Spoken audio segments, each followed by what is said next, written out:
கடந்த சில வருடங்களாகவே அடிக்கடி உடல்நலக்குறைவால் அவதிப்பட்டு வந்துட்டு இருக்கக்கூடிய நடிகர் பொன்னம்பலம் 3வது முறையாக மீண்டும் மருத்துவமனையில் சேர்க்கப்பட்டிருக்காரு.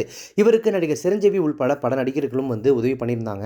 இந்த நிலையில் தனக்கு உதவி செய்தவர்களுக்கு நன்றி தெரிவிப்பதற்காக ஆடியோ ஒன்றை வெளியிட்டிருக்காரு நடிகர் பொன்னம்பலம். அதில் அவர் என்ன சொல்லியிருக்காரு அப்படின்னா, பிப்ரவரி 13ஆம் தேதியில இருந்து உடம்பு ரொம்ப முடியாமல் போய் அப்போலோ மருத்துவமனையில் கிட்டத்தட்ட 40 நாட்கள் அட்மிட் ஆகியிருந்து வந்துட்டேன். அதன் பிறகு இப்போ அட்மிட் ஆகி ஒரு 5-6 நாட்கள் ஆச்சு.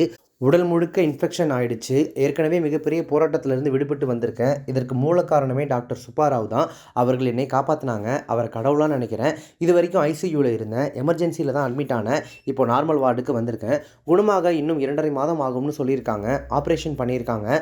ஆசனவாய் அருகே அறுவை சிகிச்சை செய்யப்பட்டிருக்கு. தற்போதைக்கு வேலைக்கு எதுவும் போக முடியாது. சிரஞ்சீவி சார், சரத்குமார் சார் எனக்கு உதவிகள் பண்ணினாங்க. அதே மாதிரி தனுஷ், KS ரவிக்குமார், நிழல்கள் ரவி, ரவிமோகன், சிம்பு, கமல் சார்னு பலரும் எனக்கு ரொம்ப உறுதுணையாக இருந்து உதவி பண்ணினாங்க.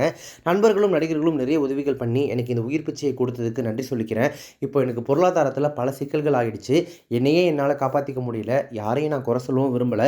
கடந்த 5 வருஷமாக வேலைக்கு எதுவும் போகலை. அதில் முழுசாக 90% மருத்துவமனையிலேயே அட்மிட் ஆகி எப்படியோ இருந்த வாழ்க்கை இப்படி மாறிடுச்சு. பொருளாதார பிரச்சனையில் ரொம்ப அடிபட்டு தரமட்டத்துக்கு வந்திருக்கேன். எனக்கு இப்படி ஆயிடுச்சுன்னு ஒரு குறையாக வெளிப்படுத்த வேணாம். நான் கொடுத்து வச்ச பணத்தையும் யார்கிட்டையும் நான் கேட்கல. அன்பு மட்டுமே கொடுத்துருக்கேன். அதே அன்பு எனக்கு இரட்டிப்பாக கிடைச்சிருக்கு. நான் விரைவில் குணமடைந்து திரும்பி வர ஆண்டவனை வேண்டிக் கொள்ள வேண்டும் அப்படின்னு சொல்லிட்டு அவங்களுக்கு நன்றி தெரிவித்து ரொம்ப உருக்கமாக அந்த ஆடியோவில் பேசியிருக்காரு.